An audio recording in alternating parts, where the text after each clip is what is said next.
Okay, Biology 12, it's time to finish off the last few notes on membranes. So let's get this done.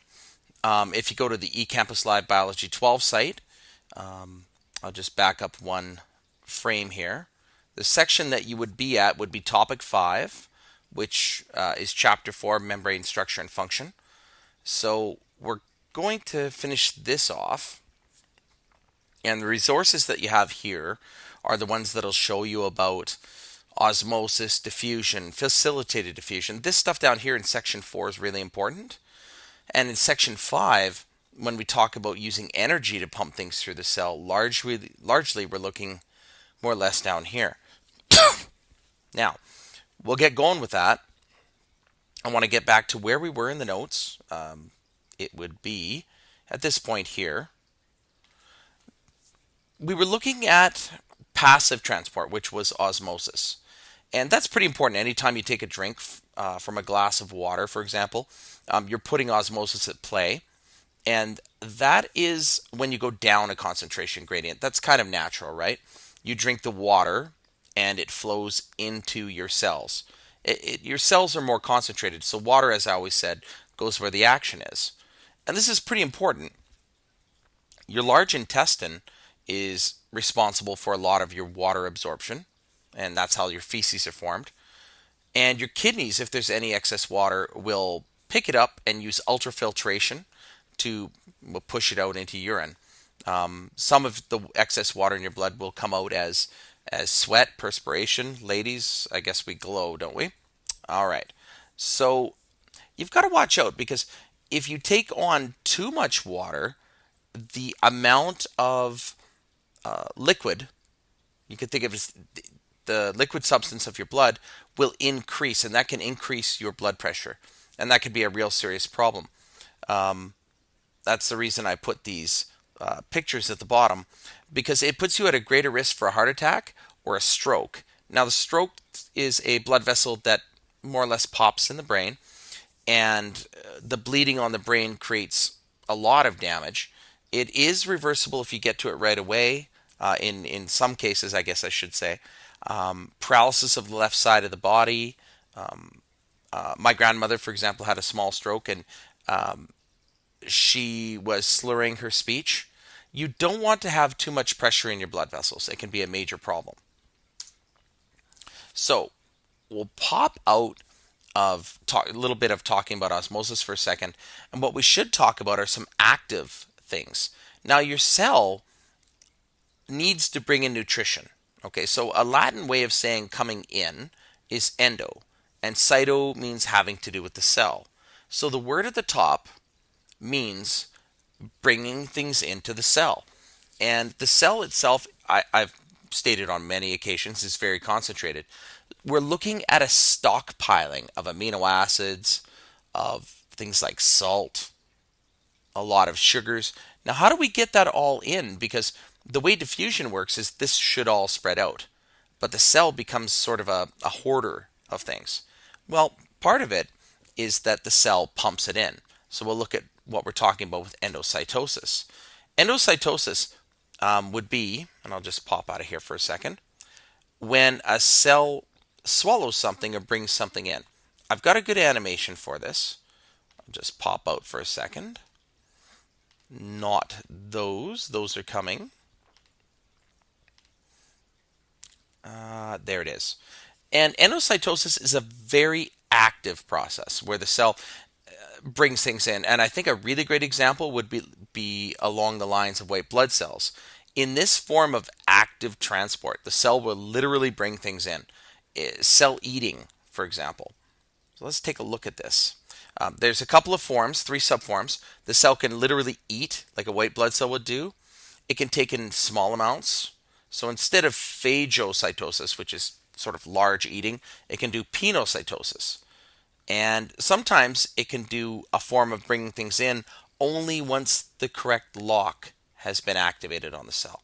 Let me show you. So phagocytosis is kind of interesting. If you think about an amoeba, for example, the cell membrane reaches up and drags in food. This is quite an exciting kind of active transport mechanism when you see it. So the outside of the cell is here and the inside is here. So the cell wants this, and it literally engulfs it. And if you remember pseudopods, they are defined as false feet. When you come through that membrane, what you see is that the membrane material became a bag for the food, and at that point it becomes a vacuole. Remember that vacuoles are just large containers of water or food that enter a cell. So a cell can actively pull something in. That's pretty interesting. When you look at something called penocytosis, known as cell drinking, this doesn't involve this sort of engulfing with pseudopods. Penocytosis is when small vesicles, or I guess larger vacuoles, that's really the relationship. Vesicles are small and vacuoles are large. Pseudopods don't reach up and drag something in. So we'll take a peek at that. So if the cell wanted to bring in a particular fluid, it can bring it in and make a sort of an invagination or a pinch, and then the fluid just flows in. So you have a vesicle if it's small enough, or a vacuole. There's a third kind here where a receptor has to be sort of turned on before something comes in. And it's called receptor-mediated endocytosis. So there'll be these little, think of them as locks. And once they're activated, then all of a sudden there'll be endocytosis. This kind of reminds me of the little hairs, for example, on the Venus flytrap that you touch, and then the Venus flytrap closes over its prey. So these coated pits, think of them as little triggers. And we'll see here that specific binding brings something in. So you can think of it as a stimulus, if you will. Okay, so I'll let this play out. Give it a moment. So here's a substrate, and this little pit has these little receptors, and the receptor mediates the pulling in, or the phagocytosis. That's an active process that took energy to do, but it was triggered, for example. And you know, when I think about this, growth hormone will act in this way, where cells will be told to take in all sorts of food, and the trigger is the growth hormone that's released by our bodies as we grow. And for example, a famous wrestler, Andre the Giant, produced way too much of it, and he just grew to be a tremendous size. That's a kind of endocytosis when the cell just keeps eating and eating and eating. It grows really, really large. Okay, so I'm going to get rid of that tab. I've got all sorts of tabs for you here. We'll come back to some things as we go along. Just a moment. So endocytosis is a very active process. Okay. So when cells need to bring things in, they use energy. When cells need to export things, maybe they're hormones, maybe it's garbage, whatever it is, that can take energy too. And this is kind of an old picture, but what it's really designed to show is that cells can use exocytosis. So I'm sorry that this animation isn't working, but exocytosis, let's pop a little animation up for you. It's not really a hard thing to do.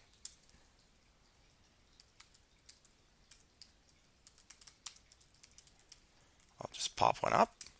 Exocytosis is just the exact opposite of endocytosis. So let's see here what we've got. There's a couple here that I've looked at in the past, but by means of exocytosis, I'm just going the membrane to system exports large materials out of the cell. So if the that cell cannot leave by produces diffusion something, or for active example, transport. Protein For in instance, the endoplasmic reticulum, exocytosis let's is just used say, to transport proteins maybe the that cell are produced a synthesized hormone. within the cytoplasm of the needs cell to the more or less send it extracellular out. medium. The protein moves So from the rough there is that endoplasmic protein going through the rough reticulum to the endoplasmic smooth reticulum. endoplasmic reticulum, I get it. where it may be And modified. it goes to It then exits the this Golgi part of the complex for a membrane little bit of system packaging. by This is budding a little off bit in a of cell vesicle. dye. Next, Once the the protein Golgi travels is through the processed, Golgi here it complex, is traveling where it may be through, further modified it and forms sorted this from little other proteins vesicle. and lipids. And when it leaves, it will head for the edge of the cell membrane. Let's see if I can just Next, get that the a little protein bit travels through the more, Golgi complex, because it was, where it may I be think I further skipped it, modified but and here it sorted is from other forming. proteins and lipids. And Then the protein is carried Let's in a see, we got a vesicle little bit that more buds off the animation. opposite There face we of the go. Golgi complex. And This so vesicle then reaches it's the plasma received membrane proper and fuses with signals it. to leave the cell, In this way, the and its contents of the membrane vesicle are fuses released into the and the extracellular contents go space. outside. So, for example, that could be something like insulin, which regulates your blood sugar. So you could think of it as being released to the bloodstream, which would be exactly what insulin is for, right? That needs to be transported out throughout the body to tell our cells, hey, absorb that glucose and store it for a rainy day. So exocytosis is just the opposite of endocytosis. Endo. And this is kind of neat. This says just click the image below. I have to update the slideshow. But what you see is the cell bringing in something to eat, to destroy, perhaps, if it's a white blood cell. So it's quite a neat little sort of process. A really interesting point, I'll go full screen here. So let me just hit play, is that membrane permeability. I told you that famous rule that like dissolves like. So you can use a little bit of white wine to help mop up a red wine stain. And some viruses have figured this out. That cover themselves in a little bit of the cell membrane. Lipids, okay, fat, oil, or wax, that's what the cell membrane is made of. So when a vacuole goes to leave, it when it goes up to the edge of the membrane, it's made of a lipid outer layer, so it will merge with the cell membrane. So lipid materials can go through pretty quick, right? They just dock with the cell membrane, and the membrane gets really recycled a lot because things that come in become part of the membrane, and things that go out become part of the membrane. Eventually, you get the idea. Small molecules can go right through. Uncharged molecules and ones that aren't too really don't have a big charge can get through. When we look at I'll pop out for just a second. When we look at the proteins, this is a transmembrane protein. Some are channels that let things go all the way through. So I'll give you just a second because you're probably madly writing. But the membrane is supposed to be selectively permeable. So transport is important. Now, if you think, for example, this sort of brown protein that's going through the membrane, it's quite large. If, for example, water could go pretty well right through that. Really small ions could go right through, but large things could get stuck on the outside. For example, large carbohydrates, etc. Glucose is pretty big. It could get stuck on the outside. Maybe it needs some help to get through. So membrane permeability, well, if you wrap yourself in a lipid, you can get through the membrane faster. HIV is covered in lipids, and that's one way that it sort of integrates with the membrane of the T4 helper cell, which it goes after, and shuts down your immune system. But this is really sort of the four key things about the membrane that I wanted to tell you about. So I'm going to move ahead now. So I talked about these three forms of endocytosis, and they're really important. Phagocytosis, cells got to eat. Penocytosis, sometimes the cell has got to drink, bring in small amounts of liquids, etc. Phagocytosis, I think you should think of a white blood cell because when you watch it attack germs, it will literally reach out and grab them. And it uses, you remember those lysosomes? It will use those like weapons to literally blow holes in the cell wall of bacteria. It'll attack viruses in the same way. If you've ever seen the Magic School Bus when Ralphie gets infected, once the white blood cells know about the infection, they'll go right after it. And that receptor-mediated version of phagocytosis is really smart. Hormones tend to use that trick to trigger cells into doing what they need to do to differentiate. Girls are girls because of progesterone and estrogen. Boys are boys because their cells are taking up testosterone, right? You get the plan. Okay? So take a moment, scribble these down. This is what I would write on the top is endocytosis. I would just say active transport because it looks like it takes energy. It looks like a PE class with what those guys are doing. You know, it's right up there with push-ups. Okay. 3, 2, 1. I'm going to move forward. Okay. Make sure you get this down. So if we break it down to transport, I mean, I was talking about passive transport.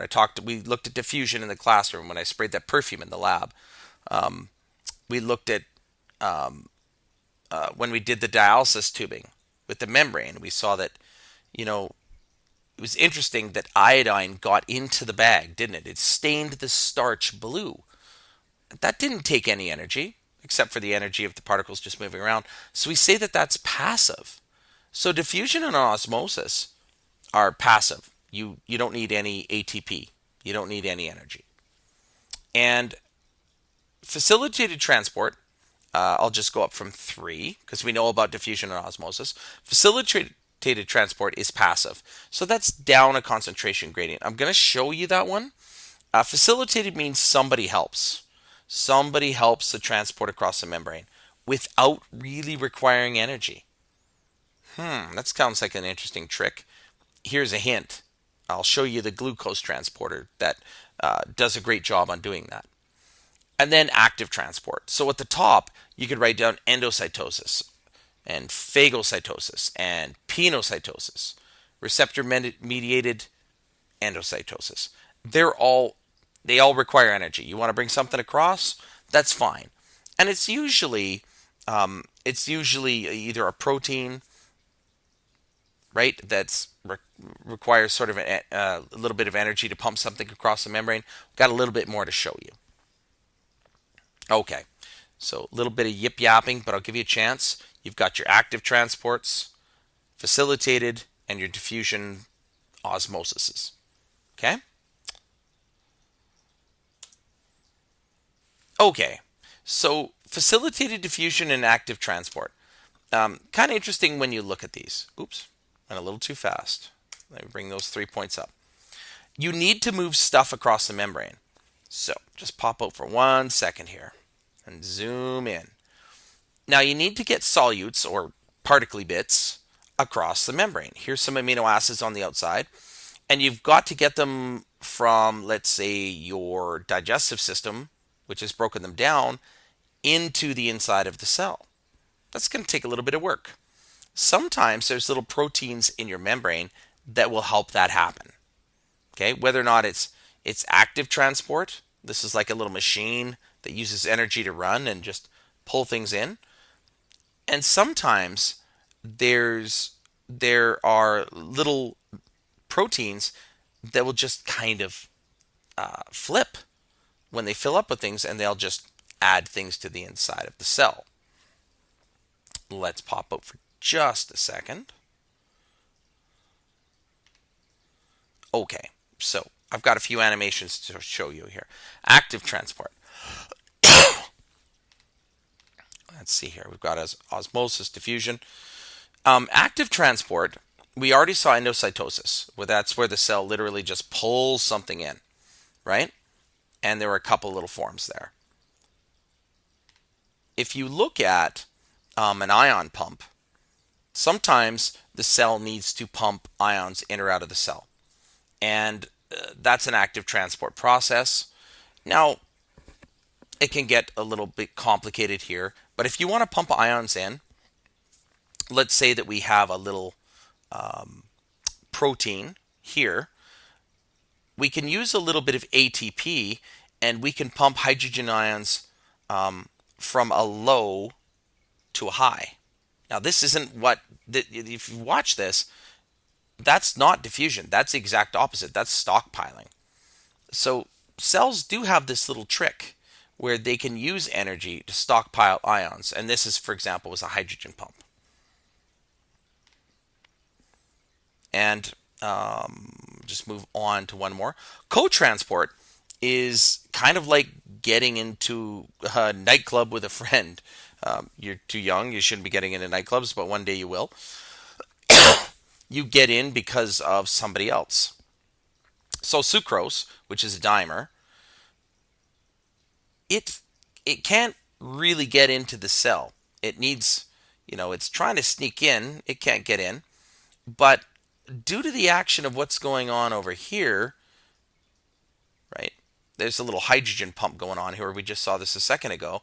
You see hydrogen sneak out there or sneak through, and then sucrose went in. That was actually really subtle. Let's kind of watch that again. So um,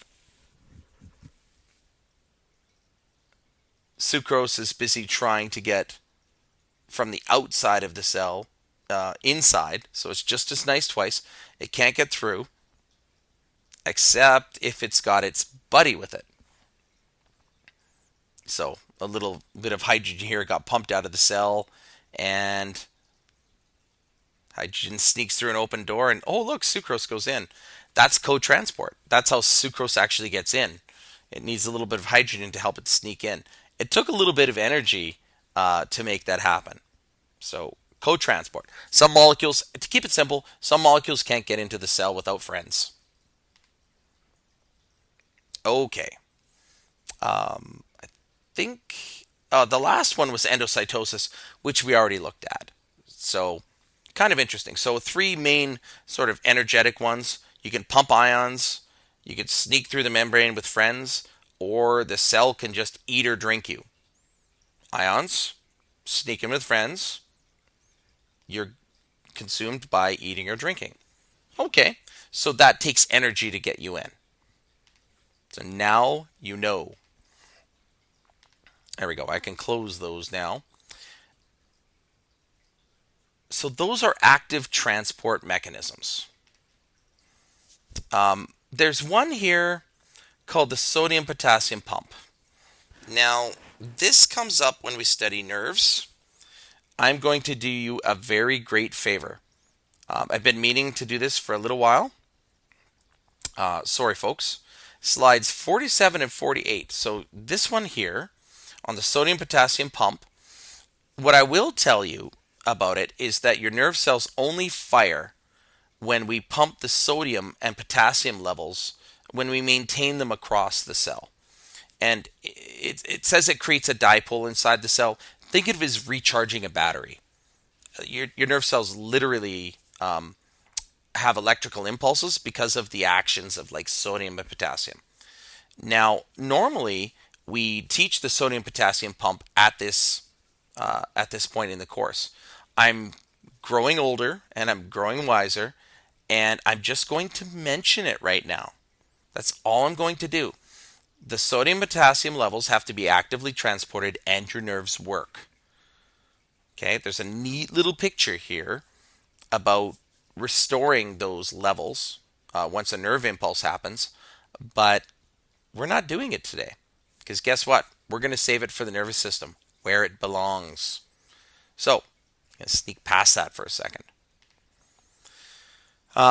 Active transport, getting back to active transport, okay, it requires carrier proteins. And we said that the cell membrane is a phospholipid bilayer with some cholesterol for strength, and it's got these carrier proteins. And if you do active transport, you're going against the grain. You're going from low to high. That takes energy. You want to pump things? Hey, be my guest. It's going to take work. It's like pushing a car uphill. It's going to take some energy. But some things don't require energy. For example, let's pop out. We saw a couple of things. Basically, what we're talking about here is passive transport as a category. So when you look at things that don't require energy, right?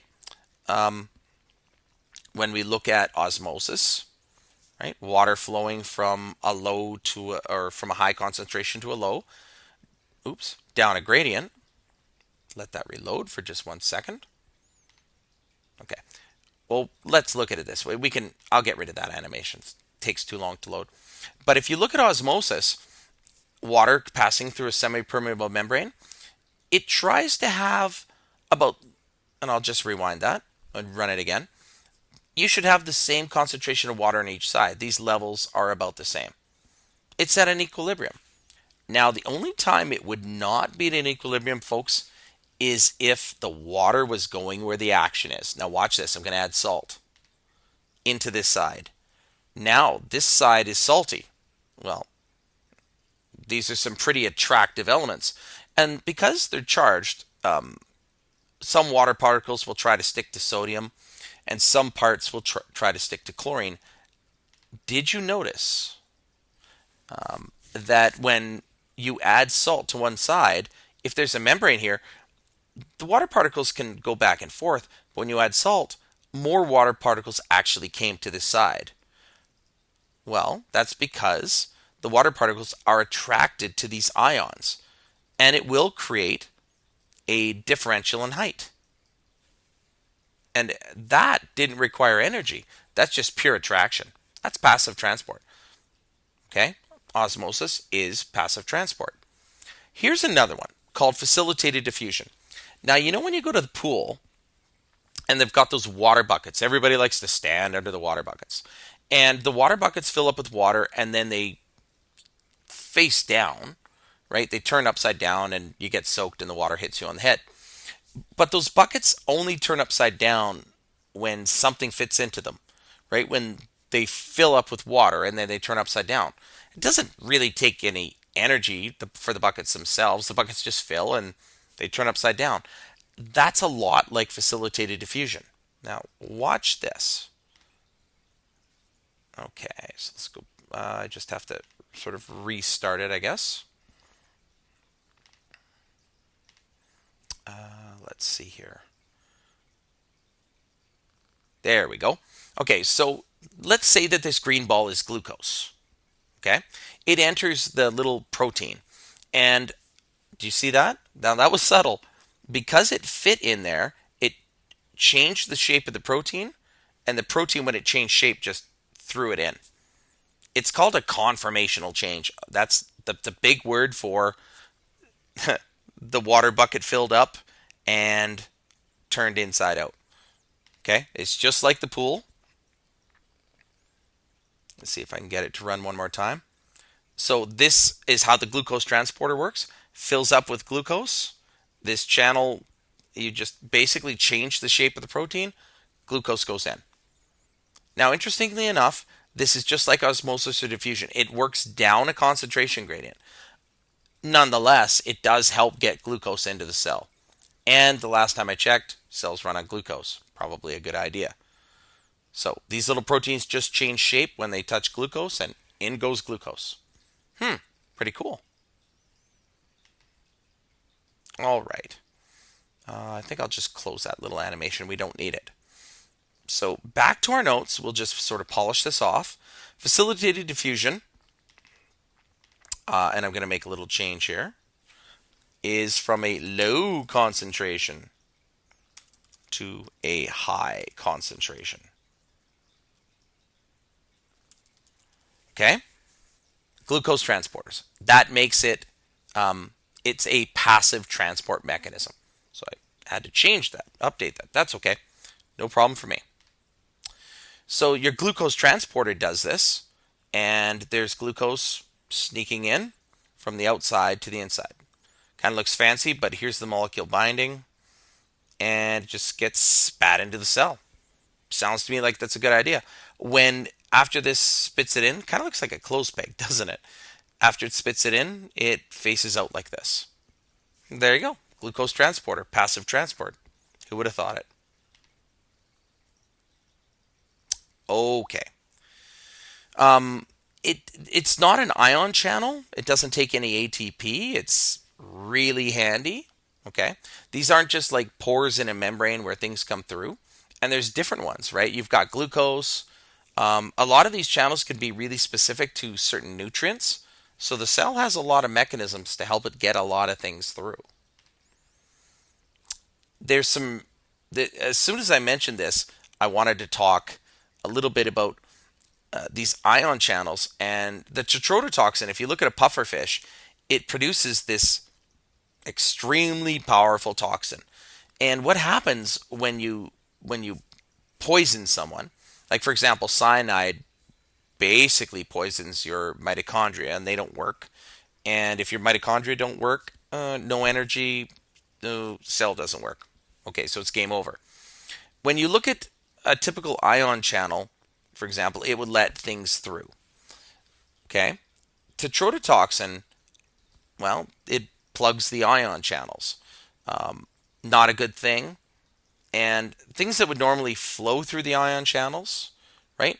Sodium, water, etc. Yeah, they don't get through. And that's it. Game over. Cell can't survive. So enough said. There was a lot in cell membranes for chapter 4. If you get a chance, by the way, sneak on over to cellsalive.com and check out some of these animations. Some really, really, really great stuff. So I'll kill that off there. No, I do not want to save that. So at this point, you say, okay, where am I at in the course? Where do I have to be? Well, let's go back one slideroonie here, or one web page. So you've got your chapter 4 package. I gave it to everybody. Okay. And let's make it a little bit bigger here so we can all know it, love it, and live it. You want to get through working on this. It's going to ask you about active transport, passive transport.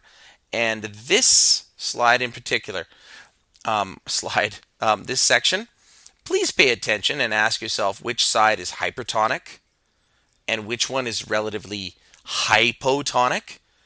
What would the height of the water be? There's a little membrane here, and they're trying to ask you, hey, if you were the water, which way would you go? And which side would be higher than the other? Okay? Now, don't have some lame answer where you say, okay, 4 days later, it'd be like this. What we want to know is what would happen to the levels? Just period, without any sort of fanciness. This is a classic sort of provincial exam of old type question. So there's 4.3 asking you about osmosis and diffusion, right? Based on your lab. Some things that you have to draw in. Okay, fine, awesome, whatever. Nice little definitions, word search. So now that I've gone over this, hopefully I've given you enough to think about. And this brings us pretty well to the end of our chapter. So that means that we look like we have a test coming up. And I'm thinking probably Thursday of this week. You should have your stuff done. That leads us into chapter 6, enzymes, and we'll get going on the human body systems. And I think I'll mix up the order when I get down here. Take them in a slightly different order than previous years. Maybe we'll start with the reproductive system, for example.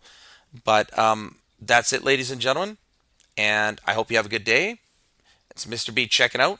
Now get to work. We'll see you soon.